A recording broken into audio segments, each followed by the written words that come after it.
I'm sure a lot of you have heard or seen the footage that's been going around the interweb on the weekend.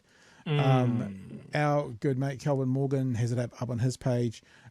This lady's name, I had it written down before. I apologise. Have a look in the people will be able to see Victoria. it. Victoria.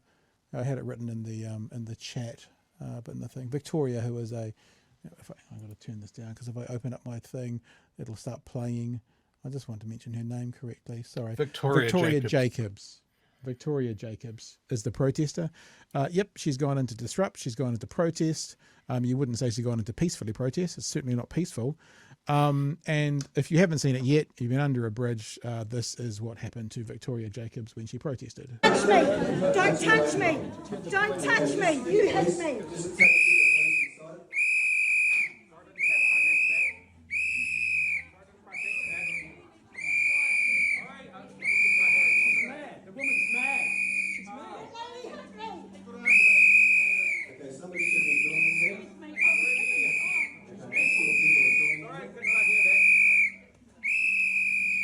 So not to talk it down or to say it's annoying, it's supposed to be annoying, but we'll watch what happens for a while.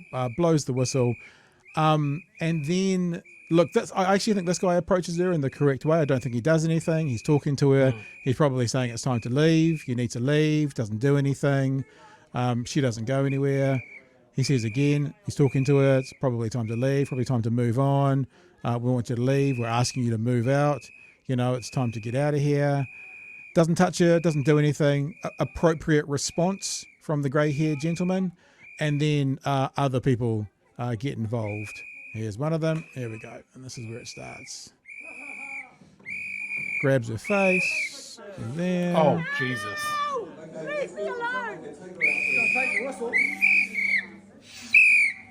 Grabbed by the leg. Don't touch me, you're assaulting me! You shouldn't be here, lady.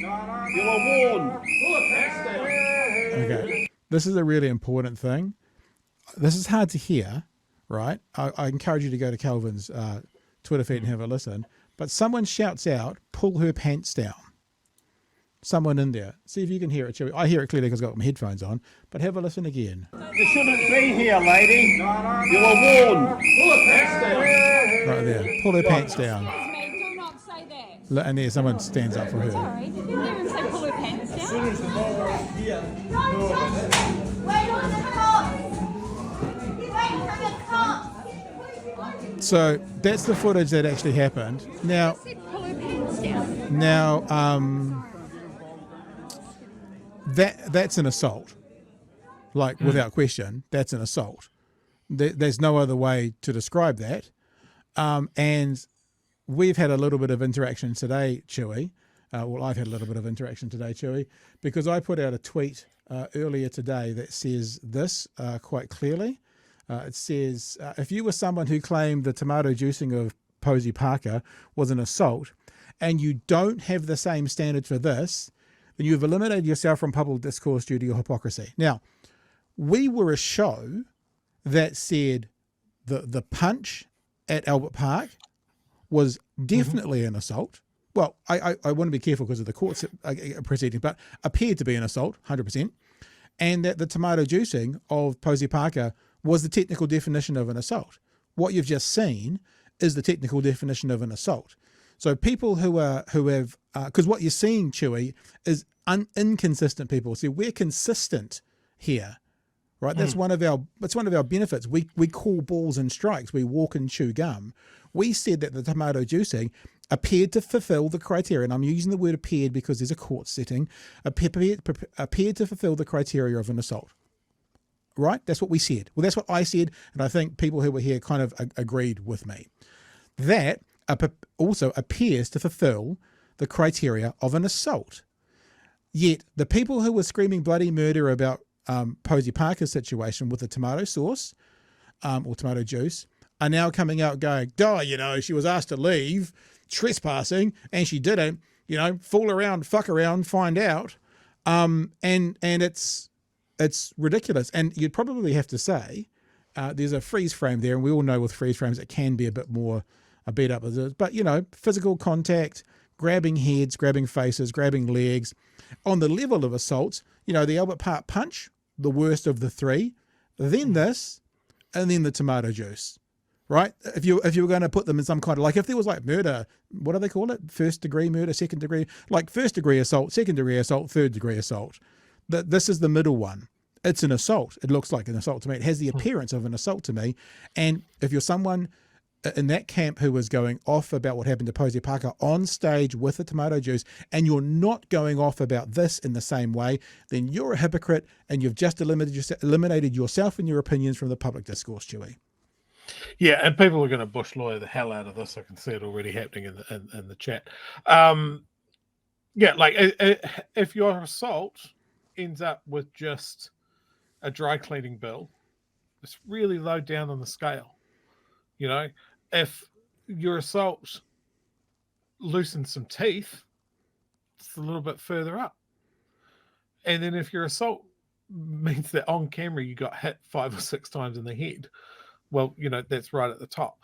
But I mean, I remember as a kid being told, don't pull chairs out from behind people. Like, just the mob mentality of it all, how quickly that ramped up. Again, the whole pull her pants down, that's just some primary school shit right there. Like, this is just one other aspect of these Julian Batchelor tours that it's a really ugly part of New Zealand that I'd much rather not have. Yeah. And it's just, you can debate, look, technically it was a private meeting, and, I'm not going to get into that because, protest is annoying. It is disruptive. But there were better ways to do that. People mention, you can have a bouncer throw someone out. A bouncer has a code of conduct and training to do that. Those two fuckers didn't. Well, I actually think, because I've read a little bit of the transcriptions coming around today, I actually think they were told by the police. I could be corrected on this, but I think I've read that they were told by the police in the meeting if there was any protesters to wait for the police to deal with it. So that was actually the instruction as well. People have talked about reasonable force. Reasonable force is to do with when you're defending and protecting yourself or someone else. It's not to do with removing someone from removing a protester by grabbing the top of the head or dragging by the legs. Now, yes, there is some legislation around what you can do to remove them, but I don't think anywhere, because you have to remember, assault is also a technical thing, right? That anywhere any court would go, oh, well, if you want to remove someone from your meeting, you're allowed to assault them while you're doing it. I don't think it works that way. Maybe you can walk them out. Maybe you could, but that was the appearance to me. Again, I'm trying to be actually fair. Maybe you'll get angry with me for trying to be fair to you, but I've said the appearance of an assault with the tomato juice, and I'm saying the appearance of an assault for this. To me, I'm not saying it's the same standard or level of assault, but we try and call balls and strikes, and I think that you need to either denounce both and go, nah, they're both fine, or you need to say they both are on some level. You can't go, well, that one was and this one's not, because that's hypocrisy, and that's ideology over intelligent debate. And if you're an ideologue who can't see, when like we sit on the left, we're open and honest about that. We were with the people who were protesting the Posey Parker event. Now, I still think no one should have turned up. It would have been a better thing to do. Like, that would have been the tactic I would have done. And I've seen that Posey Parker's talking about coming back to New Zealand, and there is already a vibe out there that no one turn up, no oxygen is the best way to starve an event.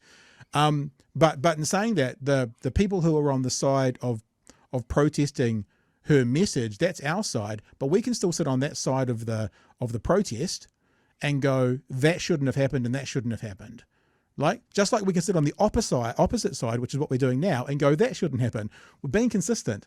Like, I feel a bit mad, Chewie. Like, I'm going mad. Like, I don't want to be so arrogant to say we're the only ones, but it sort of feels like that on some level, that everyone else is kind of supporting that one and denouncing that one, or supporting that one and denouncing that one. And I'm like, it's not, you don't lose the battle to go, that was wrong. That event was wrong. Now let's get on with the battle. And watch our show from that event. Like, we thrashed the shit out of this. I'm still on the fence on whether pouring juice on someone is an assault, or and like for these meetings, like I see people going, it's a private meeting, you can do what you want. They shouldn't be protests because it's a private meeting.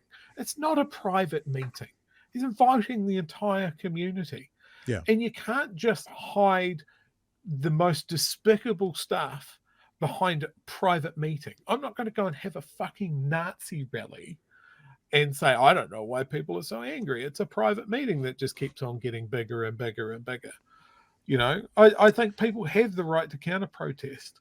If we're talking about Posey Parker or whatever, my first reaction was, oh, that is very funny that she got tomato juice poured on her.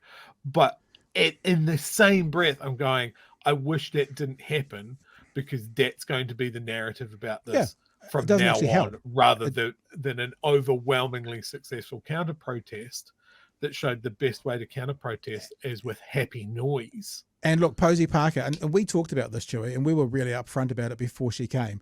We were like, the government was talking about, was there a reason for her not to come in? Was there a danger to the community? Was it going to be, I can't remember the exact technical term, but was there going to be, upheaval or whatever? And we're like, of course there is, but they let her in, and there was.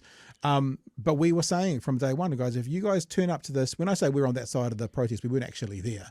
But if you guys turn up and give her fodder, she will fundraise off it.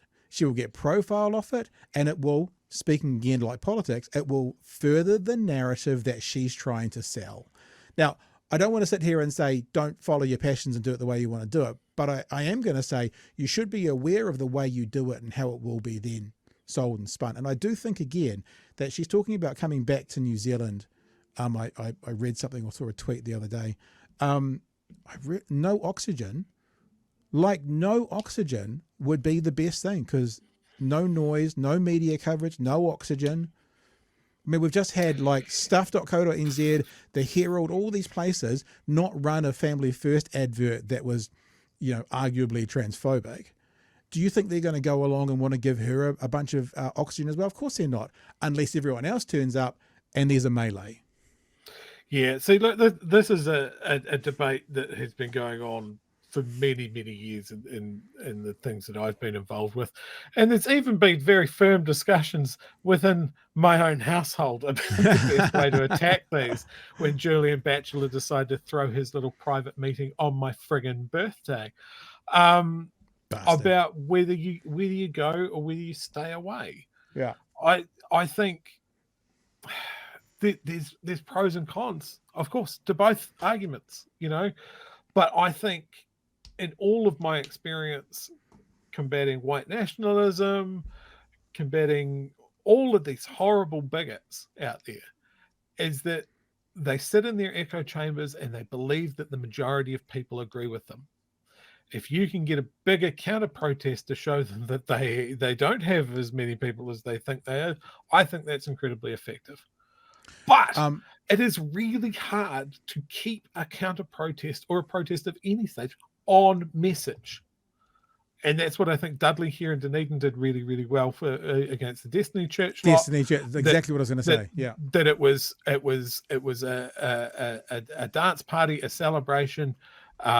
It just so happens that it's happening in the same place that they're going to do it. And I think a lot of the more successful protests against Julian Batchelor have been the same things. What a coincidence that our noisy PA-driven party playing Māori songs is happening right outside your venue. It's just a crazy coincidence. Let me just pause for a sec, bro. Pause for a sec, because I was at that event that you're talking about, and I've got a TikTok of it, and we'll show people. Like, I was just thinking before you said it. Before you said it, I'm like, turn up to Posey Parker's event, turn your backs on her, and have a dance party. So this was in Dunedin, right? And this is, you can see across the road here if you're watching. If you're listening, get online. I don't know, 20 or 30 protesters, maybe. Or not protesters, but, whatever. The Destiny Church people. And this is what the people of Dunedin did, right? We'll be there Friday night. So that's the Destiny Church guys. I'll probably turn it down because you might hear tub thumping to get us kicked off. On the other side of the octagon, what, 250? having a dance party with their backs turned. Look at that, the number of those people. You know, it's just like, it was absolutely a brilliant way to do it. Message made, no oxygen, no one was listening to them. They were all checking in on the people having the dance party to tub thumping. So, they got mad. Yeah, they got real mad. And I don't want to, I'm not trying to, pontificate away and tell people that they should do it our way, but that was effective and it was clever. Let's also do this. Sorry, you go. Yep. That was also, from my understanding, the initial plan for the counter-protest for Pakaposi as well, both in Auckland and Wellington, that it was going to be a noisy celebration in the same park, the public park that she was deciding to have her rally, even to the fact where they had designated zones for people's comfort levels.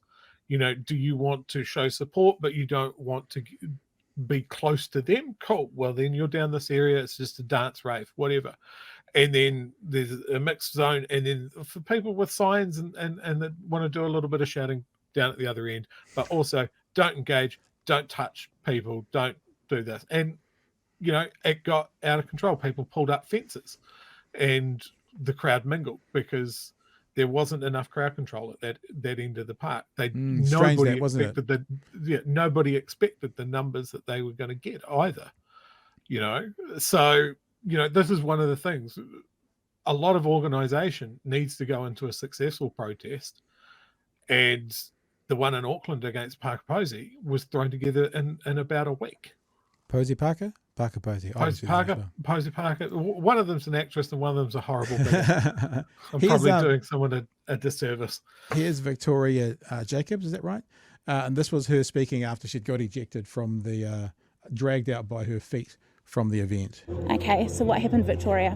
So there's a co-governance racist meeting, and I went in. I managed to sneak in with a sign, and when that guy Julian started talking, I got my sign out, and my sign said, "Hate speech is not free speech on a titiriti," and I had a whistle and I started blowing it.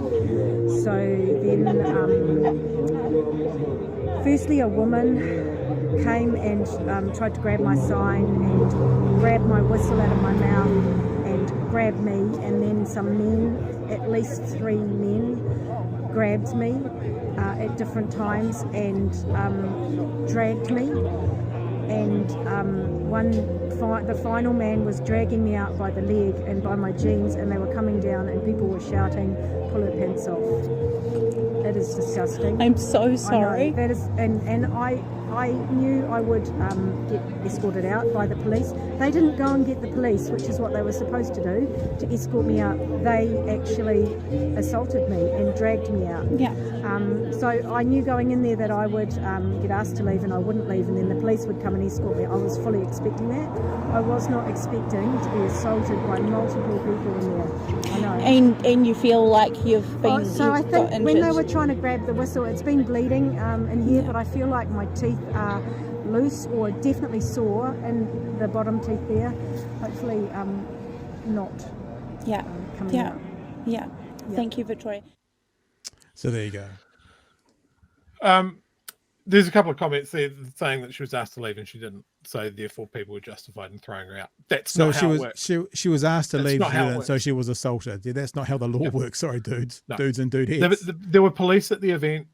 Like I've had to ask people to leave before, and you can't put hands on people. That's what they drum into you, sir. You need to leave. You need to leave. You need to leave. If you don't leave now, I'll have someone remove you. And the person that will remove you will be dressed in blue and will not be me. And that's why, because that's what their job is. They were there. So there is no excuse for this mob mentality, this mob assault of 2 men against a single woman sitting in a chair. It was annoying. There was no harm being done, though. If people didn't like the whistle, they could move away from the whistle. There was no need for, if she was in there with a piece of wood threatening people, sure, there's an argument for tackling her and dragging her out. There was no need for that. Yeah. It was an assault. And for people who are and I'll say it like this because it's how it feels. For the hypocrites who are defending the action If it was the other way round, you wouldn't be. And I know you wouldn't be. You're being disingenuous, and I don't accept your premise. Because if it was the other way around, if it was your person supporting, I don't know, let's just say you're all evangelical Christians. If it was an evangelical Christian in there because there was a bunch of Democrats talking about how to eat babies every week and keep looking young, and it was an evangelical Christian in there who was blowing a whistle saying, you know, protect babies, and they got dragged out and done like that, you'd be like, they're assaulted. So just let's stop fucking around with definitions. It was very clear that it was an overstretch, and that there was a process to follow which involved the police removing a protester. An annoyance, 100%, that's the truth. But let's not try and play word games tonight. There's no point. We've been very consistent in the show. When it appears to be an assault, even a very minor one, like the tomato juice likely was, we call it out on it. So we're not gonna play the game that everything there was fine, because assault is basically unwanted touching. Like, that's basically what an assault is. Like, at its most simple, it's unwanted touching, right? And no one can say that was wanted touching. No one can say anyone's life was in danger. Like, I mean, I've never probably said this publicly, but I've worked as a bouncer. A club in Auckland called Euphoria. I used to work there, right? And there are different rules for when you actually feel that there is danger, that you can apply a certain amount of force. There was no danger there. There was an annoyance. When there's an annoyance, you don't get to assault someone out the door, right? So let's just not fuck around with these stupid things and saying everything was okay there. That might be your opinion, but when it comes to the law, right, that appeared to be an assault to me. I'll go as far as to say that was an assault, because there was unwanted touching in a moment where there was no danger present. There was an annoyance, there was a loud noise, there was no danger, no one was at risk in getting injured, and the person was manhandled out. That's an assault. Simple. There's one comment that I want to jump on with both boots here. Citizens' arrests are legal. It's pointless. Let's go through that, shall we? If you feel you must. Private citizens had the power to make an arrest in the following circumstances: if the crime is being committed at night, if the crime being committed is punishable by 3 years imprisonment or more, what crime? or if a person is attempting to escape from someone trying to make an arrest. It happened at night. The other three aren't there. No, well, there's no crime. What should I say when making an arrest? When making a citizen's arrest, you should inform the person that you're doing so for the particular crime in question, and that you're taking them to the nearest police officer. That didn't happen either. Yeah, so and your comment is bullshit. It's pointless anyway, because there was no crime. Like, there is a metric or a standard for a criminal activity. There was no criminal activity happening. No crime had been broken. So there's no citizen's arrest if there's no crime, no matter what it actually is. Yeah. So there we go. That was just mob justice, the start of something really, really ugly. And I think that mirrors what we've seen from Julian Batchelor's tour of bigotry right throughout the country. Some of the worst people are going there because it's being led by the worst person.